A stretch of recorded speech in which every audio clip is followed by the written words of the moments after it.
What they're really worried about, and you've seen these concerns expressed in articles in Europe over the past several months, is that a lot of elections are coming up over the next 6 months in Europe, in Western Europe, Central Europe, and Eastern Europe.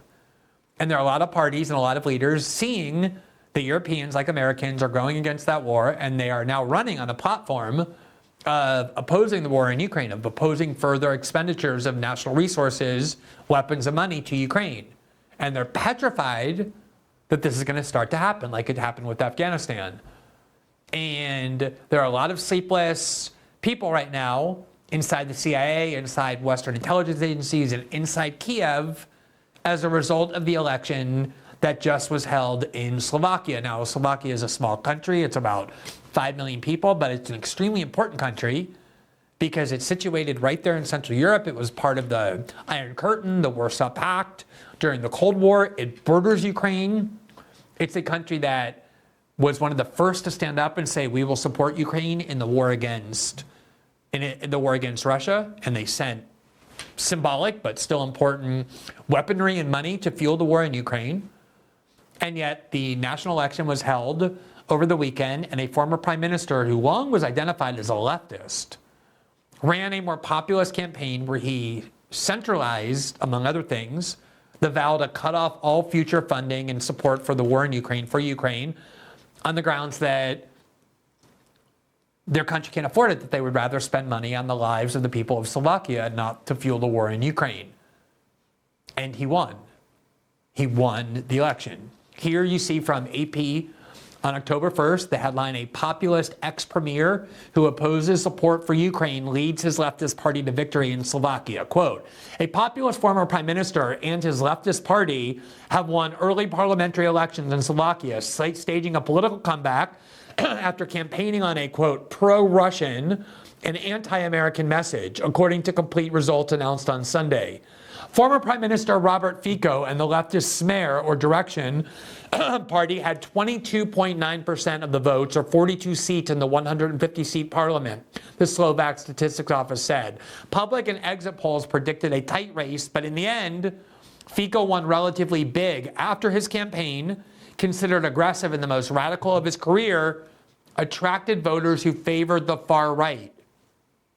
Note that this is a politician who was long considered not just to be on the liberal left, but to really be a leftist. And as has happened so much in our politics in the West, the standard left-right dichotomies are breaking down. Is ending the war in Ukraine or opposing fueling the proxy war in Ukraine and joining NATO a left-wing or a right-wing position? It's very hard to say at this point. It's both and it's neither, because that's not really the relevant metric any longer. He also aligned himself with the views of Viktor Orban, who clearly is a right-wing prime minister of Hungary, when it came to the ability of the EU to interfere in the sovereignty of their country, to dictate to the population how they should feel on social issues, including LGBT issues. But at the same time, he advocated his longstanding belief in and support for left liberal social programs. In other words, it was, let's close the borders. There was a lot of anti-immigration sentiment that was part of his campaign. Let's close the borders. Let's stop sending our money to Ukraine, into that war that can escalate very easily and threaten our national security. And let's do more to take care of the people of Slovakia. It's kind of a nationalist, populist, winning message. It's hard to say if it's left or right, but this is a politician long associated with the right, and yet he got right-wing votes based on that platform and won for that reason, according to the AP. Quote, Saturday's election was a test for the small Eastern European country support for neighboring Ukraine in its war with Russia, and the win by Fico could strain a fragile unity in the EU and NATO. Fico, 59, has vowed to withdraw Slovakia's military support for Ukraine in Russia's war if his attempt to return to power succeeds. Quote, people in Slovakia have bigger problems than Ukraine, he said. The country of 5.5 million people, created in 1993 following the breakup of Czechoslovakia, has been a staunch supporter of Ukraine since Russia invaded last February, donating arms and opening the borders for refugees fleeing the war. Slovakia has delivered to Ukraine its fleet of Soviet-era MiG-29 fighter jets, the S-300 air defense system, helicopters, armored vehicles, and much-needed equipment. In other words, in other countries, including Germany, France, and Spain, populist parties skeptical of intervention in Ukraine also command significant support. So you're seeing the rise of this messaging, which is, why are we sending tens of billions of dollars, hundreds of billions of dollars, enormous amounts of expensive weaponry that we then need to replace to fuel this horrific war in Ukraine that is not achieving any good? The front line hasn't moved in 9 months, as we showed you last week. Huge numbers of young Ukrainian men are dying against their will, meaning they don't want to fight in this war. They're conscripts, they're forced to do so. And the threat of escalation, as we're also about to show you, is most definitely greater than ever. And obviously, if you live in that region, even though the escalation could very likely be nuclear, you're going to be a little bit more nervous about the threat of escalation from this war as it goes on than you will if you live far away. And that's what a lot of these countries are now recognizing. It's just that people don't see the continuation of this war as important to them. In fact, they see it as threatening. AP goes on, quote, many of these countries have national or regional elections coming up that could tip the balance of popular opinion away from Kiev and toward Moscow. Note how slimy that formulation is. They keep saying pro-Russia, tipping popular opinion away from Kiev. And the people of Slovakia are not pro-Russian. People who oppose fueling the war in Ukraine are not pro-Putin or pro-Kremlin any more than people who oppose the war in Iraq were pro-Saddam, or the people who oppose the war in Libya or pro-Gaddafi. They're just people who don't want to keep fueling this war. Not because they love Russia, but because this war is disastrous and expensive and dangerous.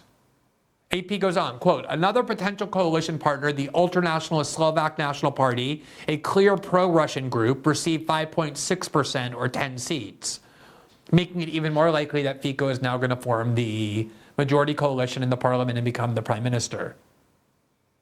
Now, there are two things that are happening as a result of this election. And again, you can look at Slovakia and dismiss it. It seems kind of boring. Let's go talk about the exciting things in the House with Kevin McCarthy or Jamal Bowman pulling the fire alarm. But one reason it matters is because this is a NATO country and it's kind of a bellwether for what's happening all throughout the West, including here in the United States, in terms of public opinion in the war in Ukraine, finally. But also, it's important because the EU is now seizing on this to claim that the reason this bad outcome happened, meaning the outcome that they didn't want, the candidate they favored didn't win, the candidate they dislike won, is not because the voters of Slovakia exercised their independent judgment and will. Of course not, that never happens when they lose. It's only a free and fair election when Western elites win. The reason they say it happened is because of Russian disinformation. That's an excuse for everything. We went last week through 4 different episodes just from last week alone, where Western elites blame Russian disinformation for everything from Justin Trudeau standing up with Zelensky and applauding and cheering for a Nazi SS soldier to Niger and the people of that country expelling France from their country. It's not because they got tired of colonialism or French exploitation. It's because Russian disinformation tricked them into believing that they'd be better off without the French. Hillary Clinton, of course, blamed Russia, and so did Fox News, blaming Russia and Russian disinformation for why so many Republicans and Americans are now against the war in Ukraine. So already they're seizing on this election to say, look, we warned you that the threat of Russian disinformation was real, that it could swing the outcome of elections. It just happened. And this proves even more that we need to gain a stronger stranglehold over the flow of information on the internet. It's being used like almost everything these days to justify greater and greater degrees of internet censorship. Here, the New York Times, the day before that AP report, so September 30th, had a headline, what does a Russia-leaning party win in a EU nation mean for Ukraine? There you see that same scummy formulation, a Russia-leaning party. They're not Russia-leaning. They're just anti-war. But the New York Times subheadline says, in much of Europe, the election in Slovakia was seen as a bellwether of mainstream support for Ukraine in its war with Russia, but voters seem more concerned with pocketbook issues, as though those aren't related. Those are very related. The winning candidate tied the war in Ukraine and the fact that Slovakia is sending so many weapons and so much money to Ukraine to the fact that they could be using that money at home instead. Quote, given Mr. Fico's vociferous opposition to aiding the Ukrainians, the election was closely watched across Europe as an indicator of mainstream consensus on the war. Mr. Fico vowed during the campaign to, quote, not send a single cartridge of ammunition to Ukraine if elected, and staked out increasingly pro-Russian views, a position amplified by a galaxy of small but influential Moscow-friendly news media outlets in Slovakia and pro-Russian voices on social media. Do you think there were any pro-EU voices and CIA voices and pro-NATO voices involved in that election as well, perhaps? You think the New York Times might want to mention that? Quote, the vice president of the European Union's executive arm in Brussels, Vera Jourova, a Czech politician responsible for digital policy, called last week on digital platforms like Facebook and TikTok to do more to blunt what she described as Russia's, quote, multi-million euro weapon of mass manipulation ahead of elections in Slovakia and in Poland in mid-October.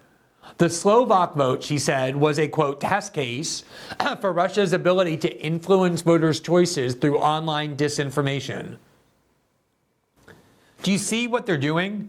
Every time they don't get their way, every time there's an election outcome they dislike, starting with Brexit and Trump's victory in 2016, which is what spawned this entire disinformation industry and censorship regime, every time they don't get their way, and their will isn't served, they say this proves the internet can't be free.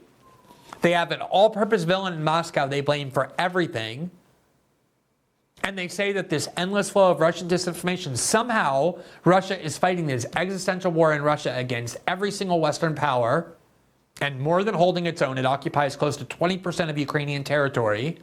And at the same time, Russia is controlling the outcome of every election in every Western country, driving public opinion all throughout the world. It's like the most omnipotent country in human history, Russia is, even though it has an economy smaller than Italy's. But they've built it into this giant to keep you in fear, to keep populations in fear, to justify why they need unlimited power. Now, as you might recall, and I referenced at the start of the show, last week, or maybe 2 weeks ago, we reported on a new study issued by the EU. It was commissioned by the EU, rather, but it was issued by a organization claiming, of course, that they're disinformation experts, funded by Piero Midyar, needless to say. The entire disinformation industry is funded by three neoliberal billionaires, Piero Midyar, George Soros, and Bill Gates, and this group was funded by Piero Midyar.